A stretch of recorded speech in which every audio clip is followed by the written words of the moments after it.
ఓం హరిహరాయ నమః. కార్తీక పురాణం 13వ అధ్యాయము. కన్యాదాన ఫలము. ఓ జనక చక్రవర్తి, కార్తీక మాసములో ఇంకనూ విధిగా చేయవలసిన ధర్మములు చాలా ఉన్నవి. వాటిని వివరించదును, సావధానుడవై ఆలకింపుము. కార్తీక మాసంలో నదీ స్నానం ముఖ్యము. దానికంటే ఒక పేద బ్రాహ్మణుని కుమారునికి ఉపనయనము చేయుట ముఖ్యము.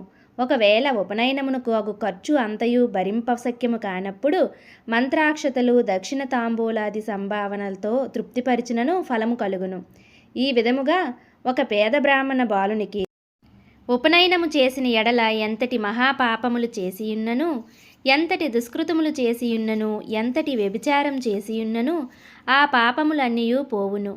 ఎన్ని నూతులు తటాకములు త్రవ్వించినను పై చెప్పినట్లుగా ఒక బ్రాహ్మణ బాలునికి ఉపనయనము చేసినందువలన వచ్చు ఫలమునకు సరితోగవు. అంతకన్నా ముఖ్యమైనది కన్యాదానము. కార్తీక మాసమందు భక్తి శ్రద్ధలతో కన్యాదానము చేసిన ఎడల తాను తరించటియే కాక తన పితృదేవతలను కూడా తరింపజేసిన వాడగును. ఇందులోకొక ఇతిహాసం కలదు, చెప్పెదను, శ్రద్ధగా ఆలకింపుము. సువీర చరిత్రము. ద్వాపర యుగములో వంగదేశములో గొప్ప పరాక్రమవంతుడు సూర్యుడు అయిన సువీరుడను ఒక రాజుండెను. అతనికి రూపవతి అయిన భార్య కలదు. ఒకసారి సువీరుడు శత్రురాజులచే ఓడింపబడిన వాడై భార్యతో అరణ్యమునకు పారిపోయి ధనహీనుడై నర్మదా నదీ తీరమందుక పర్ణశాలను నిర్మించుకొని కందమూలాలు ఫలాదులను భక్షించుచు కాలం గడుపుచుండెను. కొన్ని రోజులకు అతని భార్య ఒక బాలికను కనెను. ఆ బిడ్డను అతి గారాభముతో పెంచుచుండిరి. క్షత్రియ వంశమందు జన్మించిన ఆ బాలికకు ఆహారాది సదుపాయములు సరిగా లేకపోయినప్పటికీ శుక్లపక్ష చంద్రుని వలె దినదినాభివృద్ధి చెందుతూ అతి గారాభముతో పెరుగుచున్నది. ఆమె చూచువారలకు కనుల పండుగగా ముద్దులకు మాటలతో చాలా ముచ్చటగా ఉండెను. దినములు గడిచిన కొలది బాలికకు నిండు యవ్వన దశ వచ్చెను. ఒక దినము వానప్రస్థుని కుమారుడు ఆ బాలికను గాంచి ఆమె అందచందములకు పరవశుడై ఆ బాలికను తనకిచ్చి పెండ్లి చేయమని ఆ రాజును కోరెను. అందులకు ఆ రాజు, ఓ మునిపుత్ర, ప్రస్తుతము నేను కడు పేద స్థితిలో ఉన్నాను. అష్టదరిద్రములు అనుభవించుచున్నాను. మా కష్టములు తొలగుటకుగాను నాకు కొంత ధనమిచ్చిన ఎడల నా కుమార్తెని ఇచ్చి పెళ్లి చేతునని చెప్పగా తన చేతిలో రాగి పైసానను లేకపోవటచే బాలికపైనున్న మక్కువతో ఆ మునికుమారుడు నర్మదా నదీ తీరమున కుబేరుని గూర్చి ఘోర తపమాచరించి కుబేరుని మెప్పించి ధనపాత్ర సంపాదించెను. రాజు ఆ పాత్రను పుచ్చుకొని సంతోషించి తన కుమార్తెని మునికుమారునికిచ్చి పెండ్లి చేసి నూతన దంపతులిద్దరినీ అత్తవారింటికి పంపెను. అటులా మునికుమారుడు భార్యను వెంట పెట్టుకొని వెళ్ళి తల్లిదండ్రులకు నమస్కరించి అంతవరకు జరిగిన వృత్తాంతమంతయు చెప్పి భార్యతో సుఖమనుభవించుచూ ఉండెను. సువీరుడు మునికుమారుడిచ్చిన ధనపాత్రను తీసుకొని స్వేచ్ఛగా ఖర్చు పెడుతూ భార్యతో సుఖంగా ఉండెను. అటులా కొంతకాలం జరిగిన తర్వాత ఆ రాజు భార్యామణి మరొక బాలికను కనెను. ఆ బిడ్డకు కూడా యుక్త వయస్సు రాగానే మరలా ఎవరికైనా ధనమునకు అమ్మవచ్చునన్న ఆశతో ఎదురుచూచుచుండెను. ఒకానొక సాధు పుంగవుడు తపతీ నదీ తీరము నుండి నర్మదీ నదీ తీరమునకు స్నానార్థమై వచ్చును. దారిలో ఉన్న సువీరుని కలుసుకొని, ఓయి, నీవెవ్వరువు? నీ ముఖవర్చస్సు చూడగా రాజవంశమునందు జన్మించిన వాని వలె ఉన్నావు. నీవి అరణ్యమందు భార్యాబిడ్డలతో నివసించుటకు కారణమేమి అని ప్రశ్నించగా సువీరుడు, మహానుభావ, నేను వంగదేశము నేలుచుండెడి సువీరుడును రాజును. నా రాజ్యమున శత్రువులు ఆక్రమించుటచే భార్యా సమేతముగా ఈ అడవిలో నివసించుచున్నాను. దరిద్రము కంటే కష్టమేదీనూ లేదు. పుత్రశోకము కంటే గొప్ప దుఃఖమేదీ లేదు. అటులనే భార్యా వియోగము కంటే గొప్ప సంతాపము మరొకటి లేదు.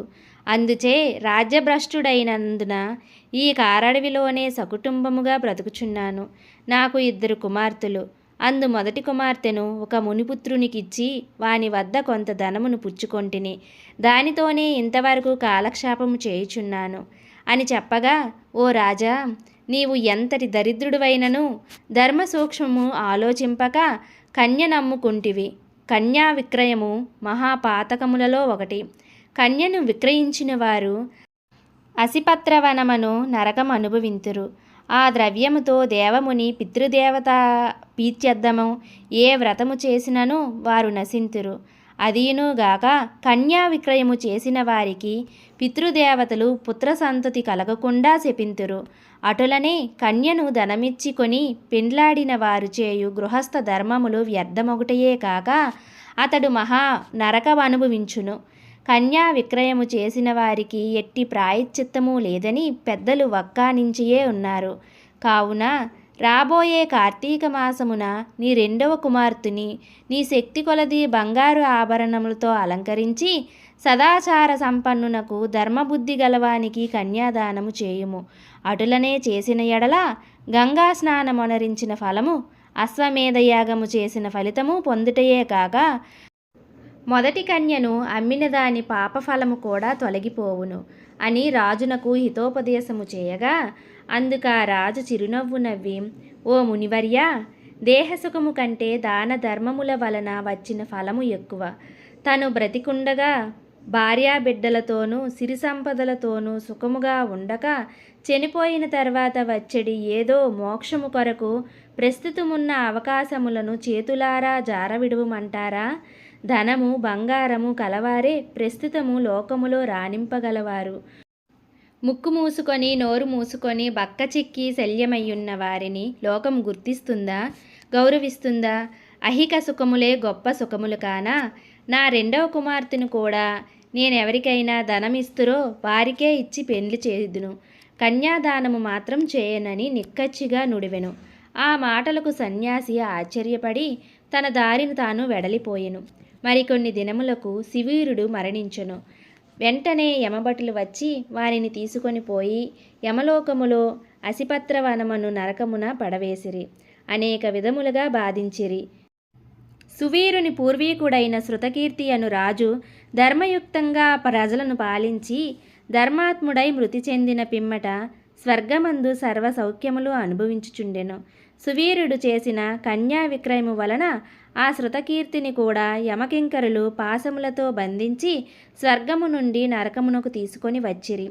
అంతటా శృతకీర్తి, నేనెరిగినంతవరకు ఇతరులకు ఉపకారము చేసి దాన ధర్మములు యజ్ఞయాగాదులొనరించి ఉన్నాను. నాకీ దుర్గతి ఏల కలిగినది అని మనసులో అనుకొని నిండు కొలువులో తీరియున్న యమధర్మరాజు వద్దకు వచ్చి నమస్కరించి, ప్రభు, నీవు సర్వజ్ఞుడివి, ధర్మమూర్తివి, బుద్ధిశాలివి, ప్రాణికోటినంతను సమంగా చూచుచుందువు. నేనెన్నడూ ఏ పాపము చేసి ఉండలేదు. నన్ను స్వర్గము లోకము నుండి నరకమునకు తోడ్కొని ఎందుకు వచ్చినారు? కారణమేమి సెలవివ్వమని ప్రాధేయపడిను. అంత యమధర్మరాజు శృతకీర్తిని గాంచి, శృతకీర్తి, నీవు న్యాయమూర్తివి, ధర్మజ్ఞుడివి. నీవెటువంటి దురాచారము గాని చేసి ఉండలేదు.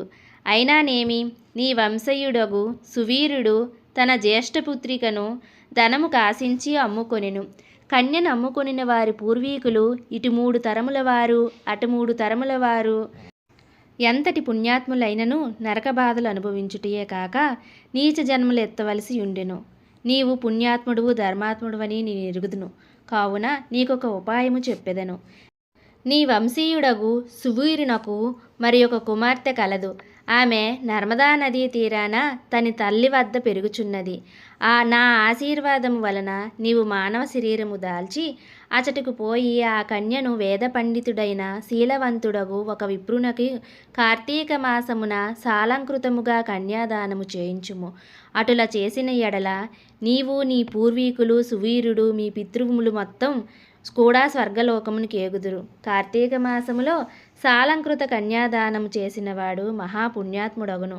పుత్రికా సంతానము లేనివారు తమ ద్రవ్యంతో కన్యాదానము చేసినను లేక విధి విధానముగా ఆబోతుకు వివాహమొనర్చినను కన్యాదాన ఫలము వచ్చును. కనుక నీవు వెంటనే భూలోకమునకేగి నేను తెలిపినటువంటి ఆ ధర్మకార్యము వలన నీ పుత్రుగణము తరింతురు. పోయి రమ్ము అని పలికెను. శృతకీర్తి యమునకు నమస్కరించి సెలవు తీసుకొని నర్మదా నదీ తీరమున ఒక పర్ణకుటిములో నివసించుచున్న సువీరుని భార్యను కుమార్తెను చూసి సంతోషపడి ఆమెతో యావత్తు విషయములు వివరించి కార్తీక మాసమున సువీరుని రెండవ కుమార్తెకు సాలంకృత కన్యాదానపూర్వకముగా చతుర్వేదములు చదివిన ఒక బ్రాహ్మణు యువకుడికి ఇచ్చి అతి వైభవముగా వివాహము చేసెను.